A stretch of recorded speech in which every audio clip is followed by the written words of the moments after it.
자, 우리 다시 우리 성경을 볼까요?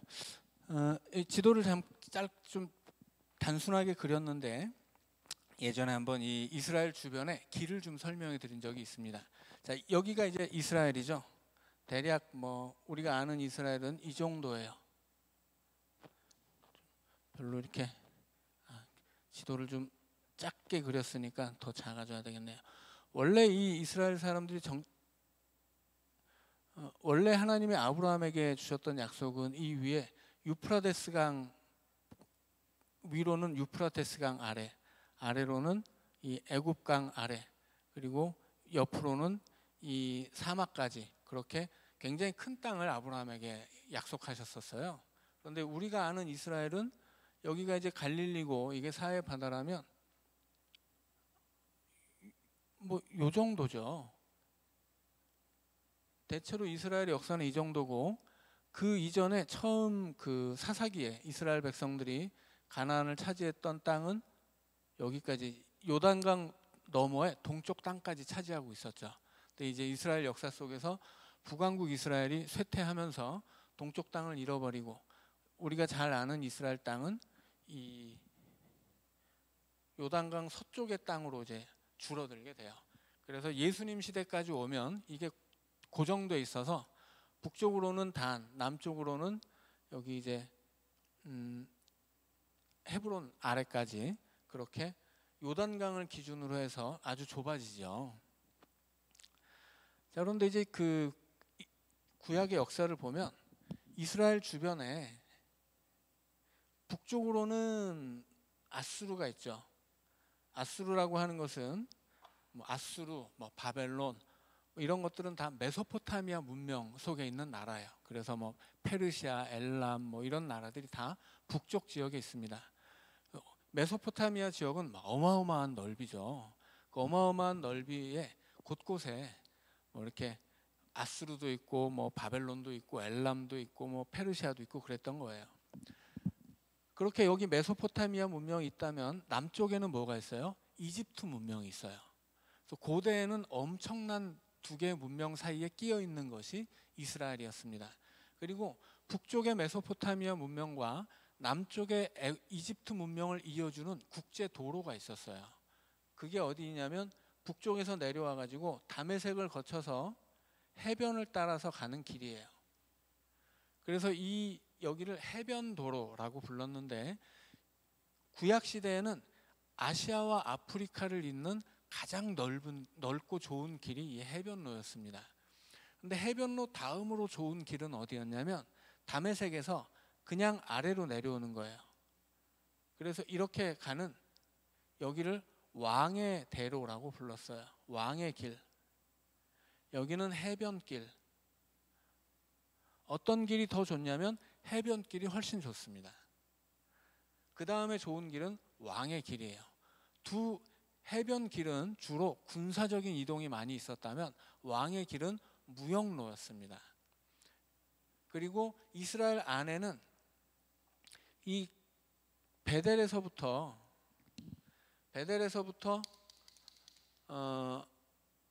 사해 옆에 이 산지까지 이어지는, 베델에서부터 예루살렘을 거쳐서 아브라함이 살았던 헤브론까지 이어지는 산 꼭대기에 난, 산등성이에 난 길이 있었어요.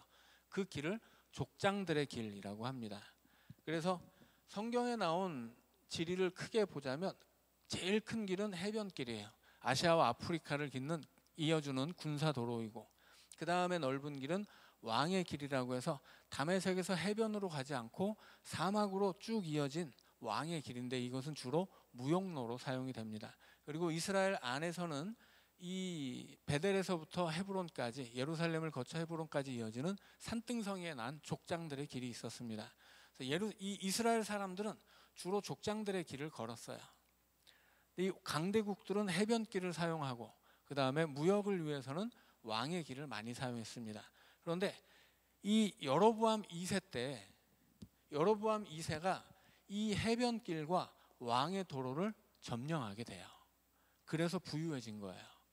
이 두 개의 길을 점령했다라고 하는 건 무슨 뜻이냐면 아시아와 아프리카를 잇는 무역로를 점령했다는 것이고, 이 무역로를 통해서 물론 이 에돔 같은 땅에는 막 이 자연 광물도 광물 같은 것들도 많이 있었지만 그런 건 둘째치고 그 시대에 무역을 점령할 수 있었던 거예요. 그래서 여로보암 2세가 다스렸던 41년 동안 북이스라엘은 굉장히 번영하게 됩니다. 무역로를 차지하게 되고 무역을 통해서 부를 쌓게 돼요. 자, 그런데 왜 아모스가 그 부유한 왕국을 향해서 너희들 왜 가난한 사람들을 착취하느냐 이렇게 고발을 해요? 나라는 부강해지지만 국민들은 오히려 더 가난해진 거예요. 그 이유가 뭐냐면 무역 때문입니다. 자, 이런 얘기는 여러분이 어디 가서도 들을 수가 없어요. 이런 얘기는 잘 해주지도 않고 잘 알지도 못하거든요. 무역 때문이에요. 이 여로보암 2세 때 두 군데 국제 도로를 점유함으로써 여로보암 2세는 무역을 관장하게 돼요. 이게 가능했던 이유는 북쪽의 아수르는 북쪽의 아수르가 그 더 북쪽에 있는 나라들과 전쟁을 합니다. 밖으로 신경 쓸 여력이 없어요. 애굽에서는 내전이 일어나요. 그래서 애굽 역시도 밖으로 신경 쓸 여력이 없어집니다. 그 상대적 평화기에 이 여로보암 2세가 두 개의 무역로를 차지하고 남과 북을 잇는 무역 왕이 된 거예요. 그런데 무역 왕이 되면 뭐예요? 무역을 할 수 있어야 되잖아요. 그런데 이스라엘 안에는 무역을 할 수 있는 품목도 있고 무역을 할 수 없는 품목들도 있어요. 자, 이스라엘 안에서 나는 작물들이 뭐예요? 밀과 보리는 생필품이에요. 이것은 무역 못합니다. 이스라엘 안에서 곡식 농사가 있고 과실 농사가 있다고 했죠. 과실 농사 중에 대표적인 것이 올리브와 포도예요. 그리고 나머지는 종려나무, 대추야자를 거두는 종려나무, 그 다음에 무화과, 이 정도죠. 근데 무화과, 대추야자 이런 건 돈이 안 돼요. 돈이 되는 건 뭐예요? 포도주와 올리브예요. 그런데 무역을 하려면 포도주와 올리브를 심고 이걸 팔아야 되잖아요. 그런데 이스라엘은 전통적으로 이스라엘의 모든 땅은 각 지파별로, 지파 안에서 가문별로, 가문 안에서 가정별로 기업으로 내려와요. 그래서 이 무역을 위해서 부자들이, 권력자들과 부자들이 무역을 하기 위해서 그렇게 각 집안별로 기업으로 내려오던 각 그 집안의 땅을 싹 뺏어버려요. 어떻게 뺐냐면 고리대금으로 뺐습니다. 그래서 이 가나안 땅의 농사라고 하는 것은 우리나라처럼 그렇게 평작이라는 게 없어요.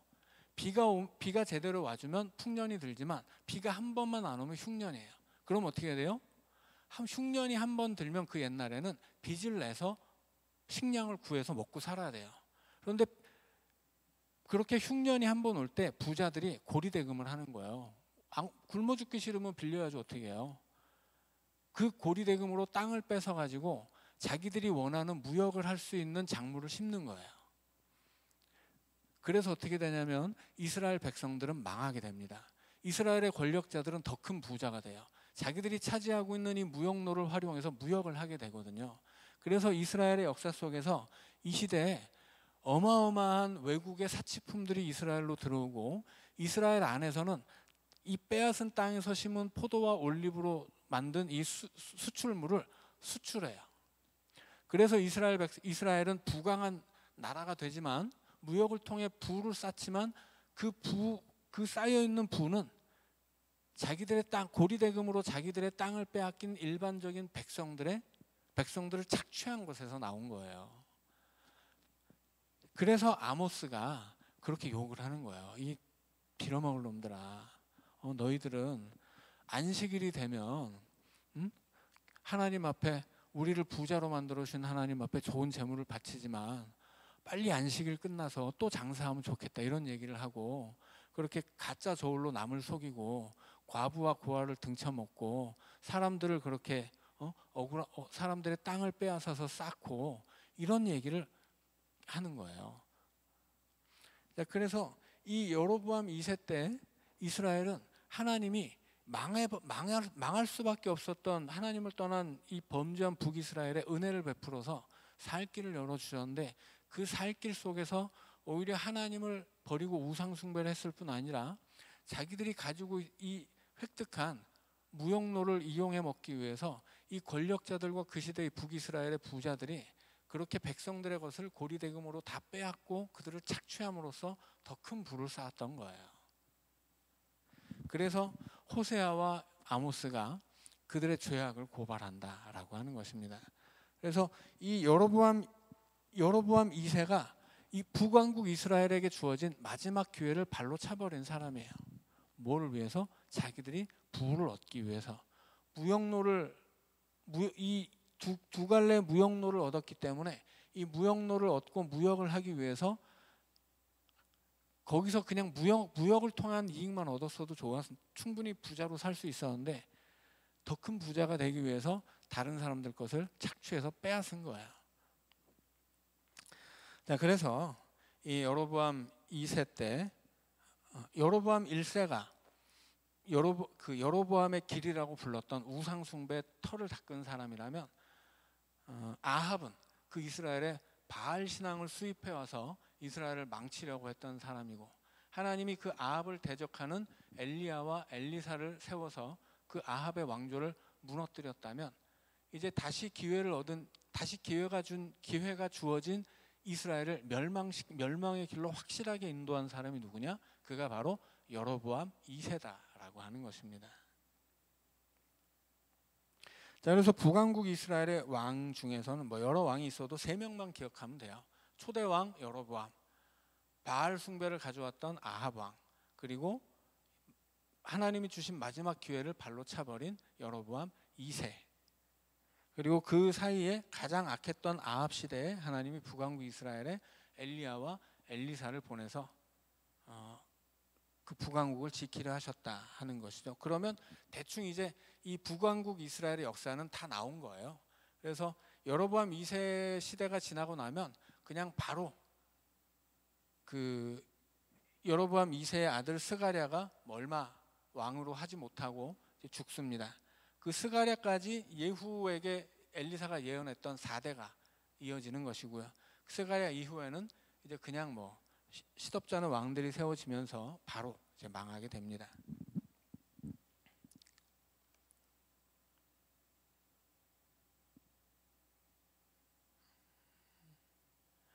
자, 15장. 우리가 아까 몇 절까지 읽었죠? 14장에서? 28절부터 읽을 차례인가요? 예, 14장 28절입니다. 여로보암의 남은 사적과 모든 행한 일과 쌓은 업적과 다메섹을 회복한 일과 이전에 유다에 속하였던 하맛을 이스라엘에 돌린 일은 이스라엘 왕 역대지략에 기록되지 아니하였느냐? 여로보암이 그의 조상 이스라엘 왕들과 함께 자고 그의 아들 스가랴가 대신하여 왕이 되니라. 자, 이제 15장으로 가면 다시 이제 유다 쪽으로 이야기가 넘어갑니다. 15장 1절입니다.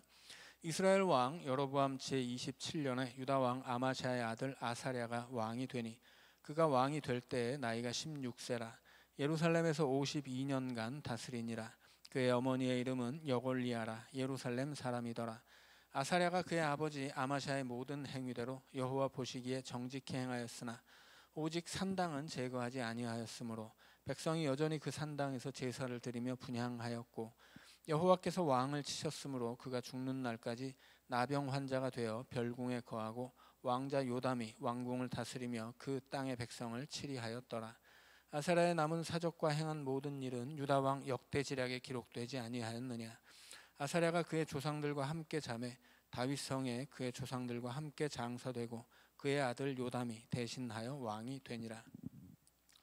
자, 이제 아사랴 얘기가 나오는데 아사랴를 하나님이 쳐서 나병이 들었다고 하죠. 여기선 너무 간단하게 기록되어 있었는데 역대기를 보면 이것도 자세히 나와 있어요. 자, 우리 역대기 26장을 한번 볼까요? 자, 역대기 우시야 이야기가 나옵니다. 자, 우시야 이야기가 나오는데 역대기 26장 16절을 보면 그가 강성하여짐에 그의 마음이 교만하여 악을 행하여 그의 하나님 여호와께 범죄하되 곧 여호와의 성전에 들어가서 향단에 분향하려 한지라.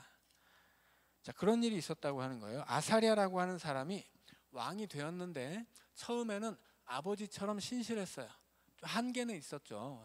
백성들이 산당에서 우상 숭배하는 걸 막지는 못했어요.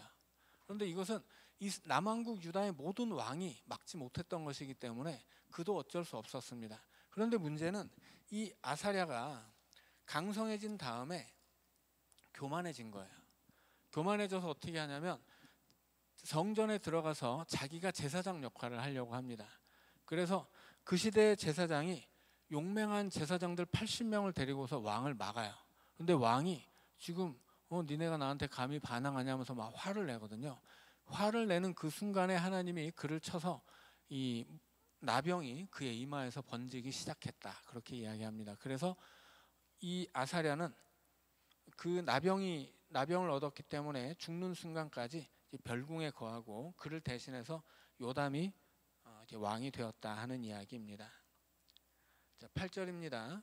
유다의 왕 아사랴의 제38년에 여로보암의 아들 스가랴가 사마리아에서 6달 동안 이스라엘을 다스리며 그의 조상들의 행위대로 여호와 보시기에 악을 행하여 이스라엘로 범죄하게 한 느밧의 아들 여로보암의 죄에서 떠나지 아니한지라. 야베스의 아들 살룸이 그를 반역하여 백성 앞에서 쳐 죽이고 대신하여 왕이 되니라. 스가랴의 남은 사적은 이스라엘 왕 역대시략에 기록되니라. 여호와께서 예후에게 말씀하여 이르시기를 네 자손이 4대 동안 이스라엘 왕위에 있으리라 하신 그 말씀대로 과연 그렇게 되니라. 자, 예후에게 하나님이 바알 신앙을 가져왔던 아합을 물리친 공로에 힘입어서 네 자녀들이 4대 동안 다스리게 해주겠다고 해서 예후가 다스린 다음 여호아하스, 그 다음에 요아스, 여로보암 2세, 그리고 스가랴까지 4명의 왕이 이제 배출되고 스가랴는 6달밖에 다스리지 못하고 반란으로 죽게 됩니다. 13절입니다. 유다왕 우시야 제39년에 야베스의 아들 살룸이 사마리아에서 왕이 되어 1달 동안 다스리니라. 가디의 아들 무나헴이 디르사에서부터 사마리아로 올라가서 야베스의 아들 살룸을 거기에서 쳐 죽이고 대신하여 왕이 되니라. 살룸의 남은 사적과 그가 반역한 일은 이스라엘 왕 역대지략에 기록되니라. 그때 무나헴이 디르사에 와서 딥사와 그 가운데 있는 모든 사람과 그 사방을 쳤으니 이는 그들이 성문을 열지 아니하였음이라. 그러므로 그들이 그곳을 치고 그 가운데 아이 벤 부녀를 갈랐더라. 자, 스가랴를 죽이고 왕이 된 살룸이 1달 동안 왕이 되어 다스리고 또 그도 반란으로 죽임을 당합니다.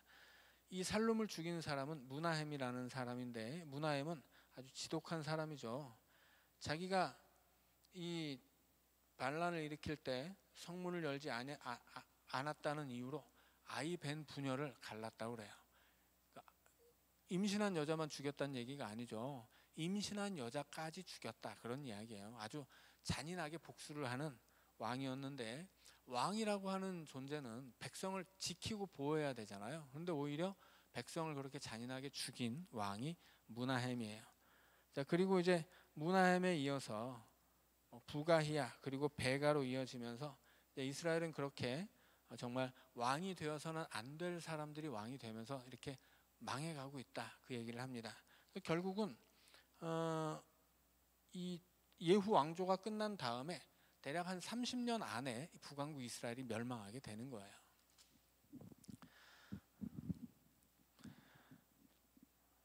자, 17절입니다. 유다왕 아사랴 제39년에 가디의 아들 무나헴이 이스라엘 왕이 되어 사마리아에서 10년간 다스리며 여호와 보시기에 악을 행하여 이스라엘로 범죄하게 한 느밧의 아들 여로보암의 죄에서 평생 떠나지 아니하였더라.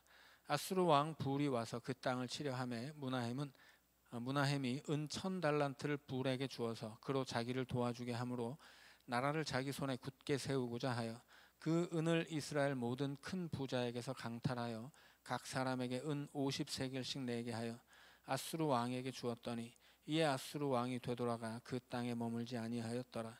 무나헴의 남은 사적과 그가 행한 모든 일은 이스라엘 왕 역대지략에 기록되지 아니하였느냐. 무나헴이 그의 조상들과 함께 자고 그의 아들 부가히야가 대신하여 왕이 되니라.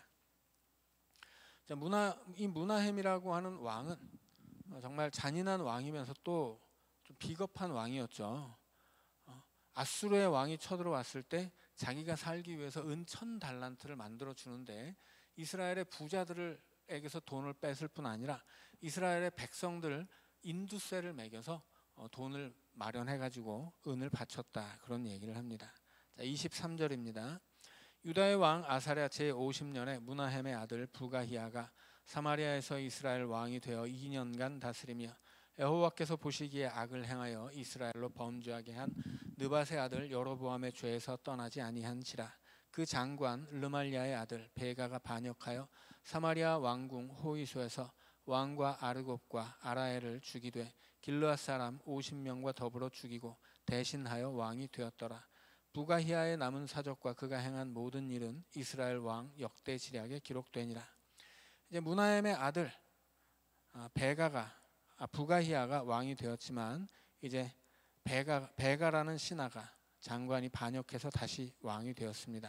자, 27절입니다.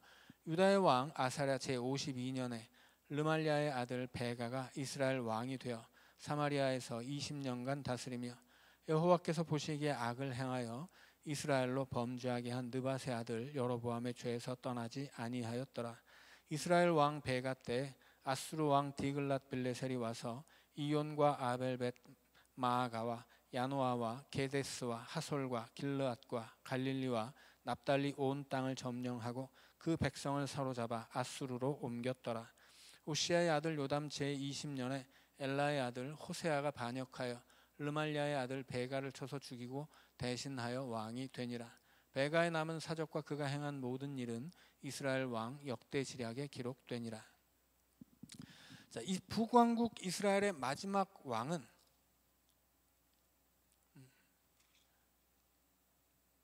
호세아라고 할 수 있는데, 이미 이 베가 시절에 오면 이제 북왕국은 유명무실해져요. 자, 베가 시대에 왜 북왕국 이스라엘이 유명무실해지냐면, 베가라고 하는 왕이 북왕국 이스라엘의 왕이 되었을 때 뭘 하냐면 아람과 손을 잡고, 아람의 왕이 누구예요? 하사엘의 아들 벤하닷이죠. 벤하닷과 함께 연합해서 남왕국 유다를 쳐들어갑니다. 그래서 남왕국 유다를 쳐들어가서 이 유다로서는 어쩔 수가 없어요. 도움의 손길을 청해야 되잖아요. 그래서 북쪽에 아수르에게 온 나라에 있는 금은을 다 딱딱 긁어 모아가지고 조공을 바치면서 부탁을 합니다. 북쪽에서 저놈들을 좀 쳐주세요. 그래서 아수르가 쳐들어온 거예요. 그래서 이 아람과 연합한 북이스라엘이 남왕국 유다를 압박하고, 살기 위해서 남왕국 유다는 북쪽에 있었던 아수르와 연합을 합니다. 그래서 아수르가 쳐들어와요. 그래서 어떻게 돼요? 북왕국 이스라엘이 이제 망하는 거죠. 그래서 베가는 북쪽에서 아수르가 이제 쳐들어왔을 때 결국 베가는 그때 죽임을 당합니다. 그래서 30절에서 엘라의 아들 호세아가 반역을 했다. 그래서 호세아가 왕이 된 것인데, 이 호세아가 아수르를 등에 업고 베가를 죽인 거예요. 이제 아수르는 남왕국 유다의 부탁, 조공을 받고 이제 북왕국 이스라엘을 치러 내려온 거죠. 그래서 북왕국 이스라엘의 왕 이 베가를 죽여야 되는데, 그 호세아를 통해서 베가를 죽이고 처리를 한 거죠. 그래서 이미 이때부터 베가 시절에 아수르가 쳐들어왔을 때부터 이제 이 아수르는 기본적으로 이주 정책을 펴거든요. 그래서 쳐들어오면 땅을 차지하고 거기 살던 사람들을 다른 데로 이사시켜요. 그리고 다른 데 살던 사람들을 또 거기로 이사를 시킵니다. 옛날에 우리나라의 일제강점기에 우리나라 사람들을 막 만주로 막 보내버린 것처럼 그 이주 정책을 피는 거예요, 아수르가. 자, 그래서 이 베가 시절부터 이스라엘은 이제 거의 멸망했다라고 이제 보아도 틀리지는 않습니다.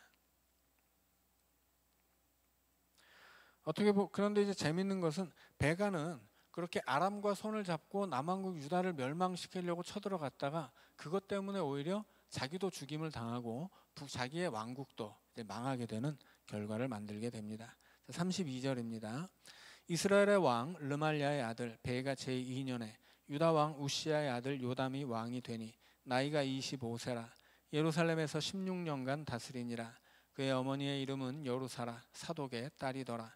요담이 그의 아버지 우시아의 모든 행위대로 여호와께서 보시기에 정직히 행하였으나 오직 산당을 제거하지 아니하였으므로 백성이 여전히 그 산당에서 제사를 드리며 분향하였더라. 요담이 여호와의 성전의 윗문을 건축하니라. 요담의 남은 사적과 그가 행한 모든 일은 유다 왕 역대지략에 기록되지 아니하였느냐. 그때 여호와께서 비로소 아람 왕 르신과 르말리아의 아들 베가를 보내어 유다를 치게 하셨더라. 요담이 그의 조상들과 함께 잠에 그의 조상 다윗성의 조상들과 함께 장사되고 그 아들 아하스가 대신하여 왕이 되니라. 자, 이제 이야기는 16장으로 넘어갑니다. 이제 16장으로 가면 유다의 왕 아하스가 나오는데, 북왕국의 가장 악한 왕이 아합이었다면 남왕국의 가장 악한 왕은 아하스예요. 자, 16장입니다.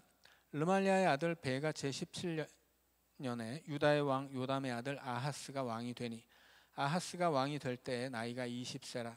예루살렘에서 16년간 다스렸으나 그의 조상 다윗과 같지 아니하여 그의 하나님 여호와께서 보시기에 정직히 행하지 아니하고 이스라엘의 여러 왕의 길로 행하며 또 여호와께서 이스라엘 자손 앞에서 쫓아내신 이방 사람의 가증한 일을 따라 자기 아들을 불 가운데로 지나가게 하며 또 산당들과 작은 산 위와 모든 푸른 나무 아래에서 제사를 드리며 분향하였더라.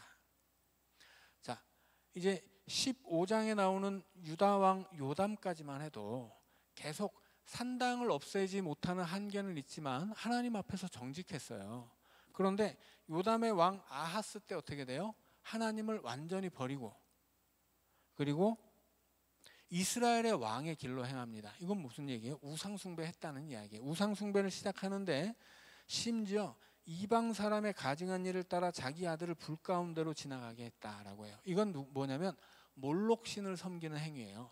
몰록은 어느 나라 신이냐면 아수르의 신입니다. 자, 그렇다면 답이 나오는 거죠. 아하스가 왜 하나님 버리고 우상숭배를 했던 거예요? 살려고.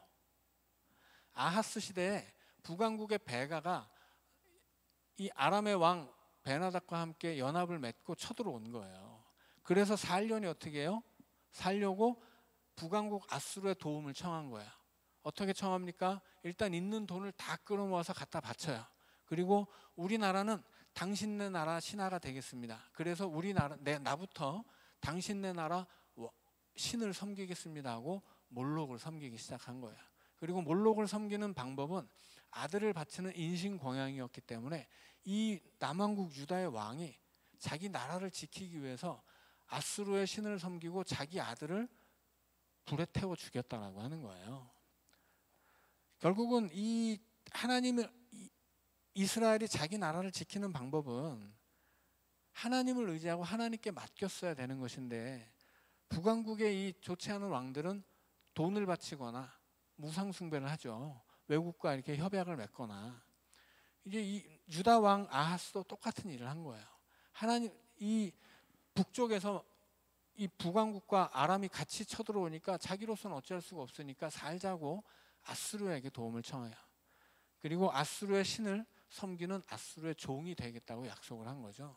그래서 이 유다의 왕 아하스는 남왕국 유다에서 가장 악한 왕이 됩니다. 자기가 살기 위해서 아수르의 신을 섬기게 되는 거예요.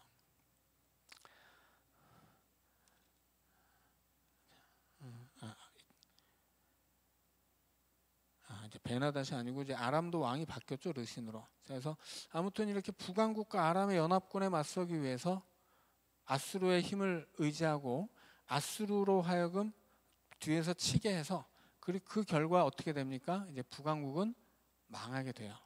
그리고 남왕국은 살아남긴 하지만 그러나 어떻게 됐어요? 아수르의 신을 섬기기 시작하면서 이제 이스라엘 역시 아수르의 힘을 통해 살아남기는 했지만 이제 이스라엘의 역사도 멸망을 향해 치닫기 시작하는 거예요. 자, 그래서 왜 이스라엘이 쪼개지는가? 쪼개진 다음에 왜 북왕국이 멸망을 하는가? 그리고 왜 남왕국이 또 같이 멸망의 길을 걷는가? 이런 것들이 그런 원인들을 우리가 좀 잘 파악하고 읽으면 더 좋겠습니다. 자, 오늘은 여기까지 하고 다음 시간에 16장 5절부터 읽도록 하겠습니다. 우리 기도하고 마치죠. 사랑의 주님, 이스라엘의 역사 속에서 오늘 우리의 신앙의 길을 배우게 하여 주옵소서. 이 세상 속에서 내 삶을 지키고 우리 가정을 지키고 교회를 지키는 것은 오직 하나님께 의지하는 그 믿음 속에 있는 것임을 알게 하여 주시고, 주님, 우리가 내 삶에 다가오는 그 어떤 문제든지 세상과 타협하거나 세상의 것을 의지하지 않도록 주님, 우리의 믿음을 단단하게 하여 주시옵소서. 오직 하나님이 우리의 힘이시요 우리의 방패이고 우리의 산성이심을 고백하며 살아가는 우리가 되게 하여 주옵소서. 예수님 이름으로 기도하옵나이다. 아멘.